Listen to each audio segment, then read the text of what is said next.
很多汽车品牌都有自己的特色，比如某汽的智驾、某享的居家、某迪的3电、某来的换电、某米的订单、长安的底盘。长安的部分车型之前在我们这边留下过不朽的传说、光辉的事迹。如今他们开始痛改，再接再厉，甚至用上了所谓法拉利同源的 MRC 磁流变减震，吹的是神乎其神。但我觉得想要证明它底盘好不好，还得回到梦开始的地方。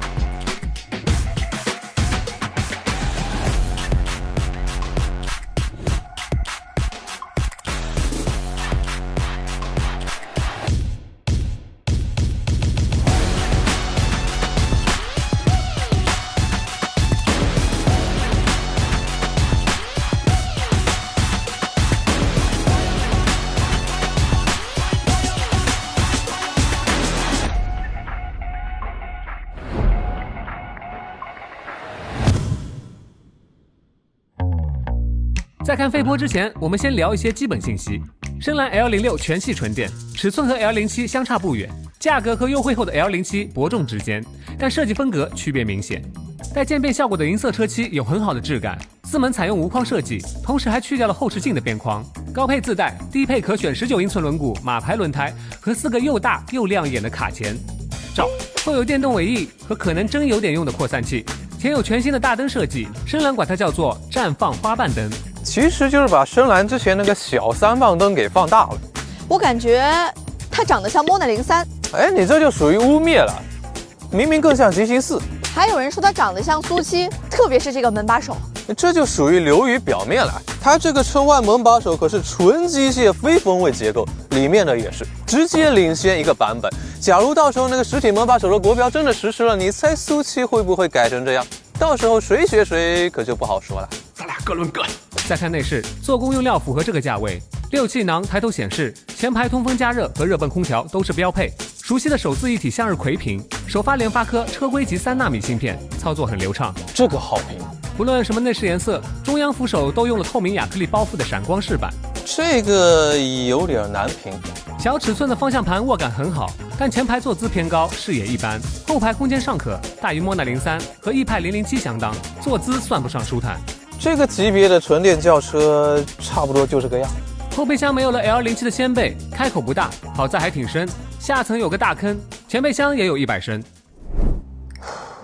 总的来说，这车内饰有一股深蓝味。你是说设计风格有点像吗？不是，就字面意思，闻起来跟之前拍的那辆深蓝 S7 一样，不大香。那可以开窗啊。这个天气开窗多冷呀！这时候你就需要 L29 的新风系统和致敬世嘉的5横座舱。哎，这个功能跟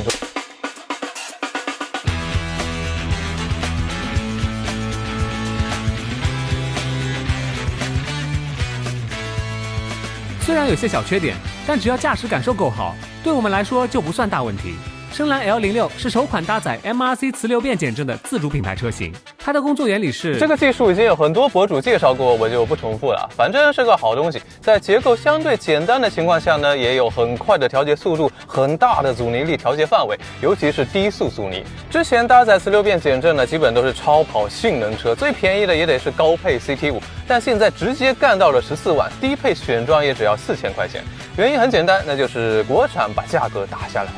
虽然价格实惠，但这套避震的实际表现依然相当惊艳。面对凹凸不平或是起伏不定，都能快速做出反应，细碎震动基本吃干抹净。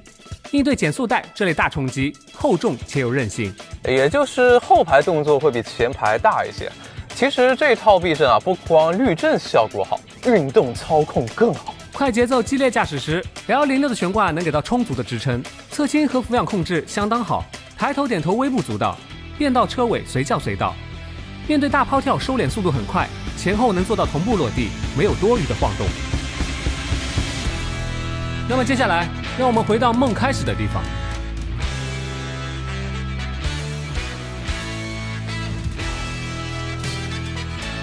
我去，这居然是深蓝能造出来的底盘啊！这简直就是引爆儿电动版 Model 3青春版极氪007 mini 红米苏7。咱冷静分析一下啊，它这个底盘的舒适模式给人体感上的硬度大概相当于领克03，运动模式直接可以媲美 BRZ SLC 这种小跑车，或者我改了脚牙的03。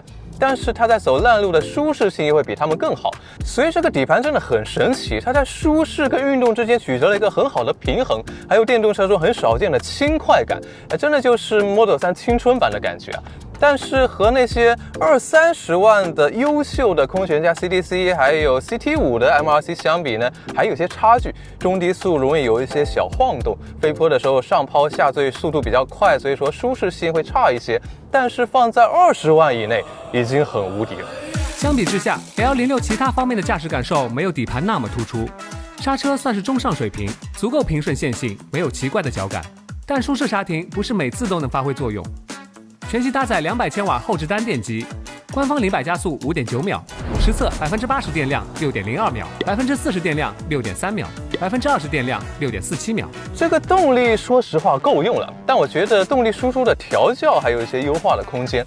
一方面是他喜欢把动力往电门的前半段堆，营造出很充沛的感觉，但后半段剩的就不多了。我特地做了个小测试啊，模拟高速超车的场景，电门踩一半跟踩到底加速时间差不多，能量守恒不存在的属于是啊，当然这个属于小问题啊，很多车都这样。但另外一个问题就有点大了，它的电门初段有个挺明显的虚位，你得踩到某一个深度，动力才突然冒出来。这就导致跟车的时候微调车速不大平顺，也不大跟脚。我正常踩也能踩出风景脚的效果，除非把能量回收调高，靠回收力度的变化去把初段的行程填满，这样会感觉它动力输出曲线会相对更平滑一些。所以我猜它这个电门可能是按照强能量回收的工况去标定的，我不知道。但是对于我这种不喜欢开能量回收的人来说，还是希望它能针对不同的工况再优化一下。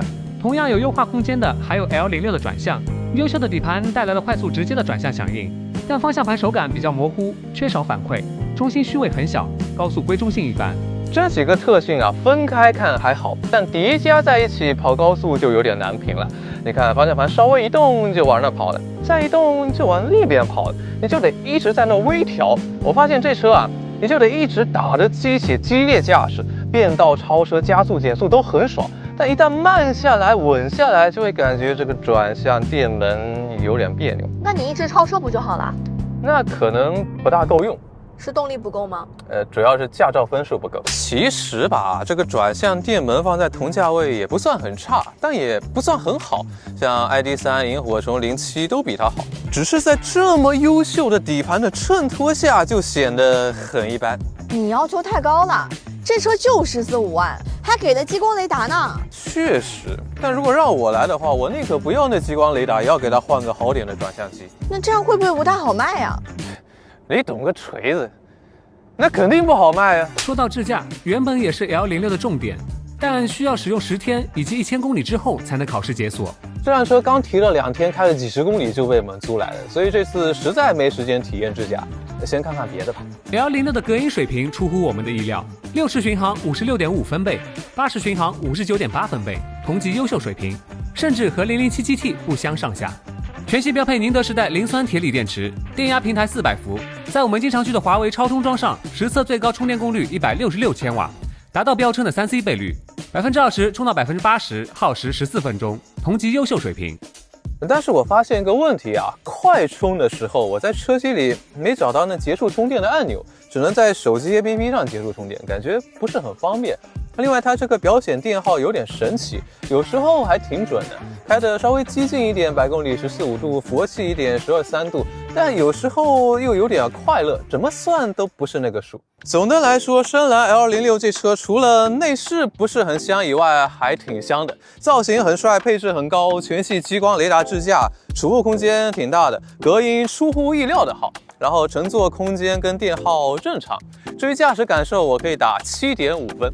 底盘在这个价位可以给到10分，非常的惊艳。刹车8分，但是动力跟转向拖了后腿，只有6分，一神带2坑了，属于是。之前你要是问我10多万有没有什么适合年轻人的运动操控比较强的电动轿车，就像油车里的03思域、引爆 R 一样，我还真挑不出几个。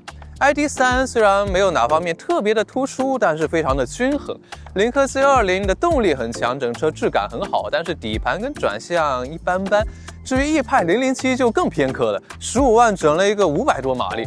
但它的底盘呢，就不知道新的007加怎么样。如今又多了一个深蓝 L06，虽然它还不够完美，但是我是会把它放在推荐清单里面的，大家可以去店里试一下，真的跟其他的深蓝完全不一样。这些年我是看着深蓝的底盘在不断进步的，从之前的 G318到搭载 FSD 的新款 S07，再到这次非常有运动感的 L06，可以看到深蓝在不断的超越自己。如果能把动力跟转向再继续打磨优化一下的话，深蓝就真的起飞了。那么本期节目就到这里，如果喜欢的话，不要忘了点赞投币，顺便再点个关注。那我们下期再见。